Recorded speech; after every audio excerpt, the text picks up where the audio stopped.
Hello दोस्तों, good morning. मैं आप लोगों की खुशबू यादव आधी गीत के चैनल पे सभी का स्वागत है। मैं आप लोगों के बीच में एक प्यारा सा लाचारी गीत सुनाने जा रही हूँ। आप लोगों का कैसा लगेगा कमेंट में ज़रूर बताइएगा और ऐसे ही अपना प्यार आशीर्वाद हमारे ऊपर बनाए रहिए और फुल वॉच करके हमारा वीडियो आप लोग देखिए। ढेर सारा प्यारा आशीर्वाद हमें दीजिएगा। आंगन चूई जामुनिया बीनन चली, आंगन चूई जामुनिया बीनन चली। सास मोरी बीनई ससुर बिनवावे, सास मोरी बीनई ससुर बिनवावे।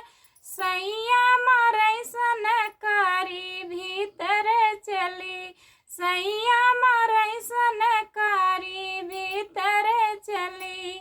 आंगन चूई जामुनिया बीनन चली, आंगन चूई जामुनिया बीनन चली। जेठ मोरा बीनई जेठान बिनवावै, जेठ मोरा बीनई जेठान बिनवावै। सैया मारै सनकारी भीतर चली, सैया मारै सनकारी भीतर चली। आंगन चूई जामुनिया बीनन चली, आंगन चूई जामुनिया बीनन चली।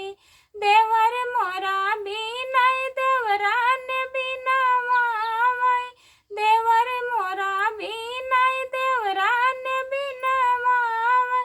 सैया मारै सनकारी भीतर चली, सैया मारै सनकारी भीतर चली। आंगन चूई जामुनिया बीनन चली, आंगन चूई जामुनिया बीनन चली। बाय बाय दोस्तों।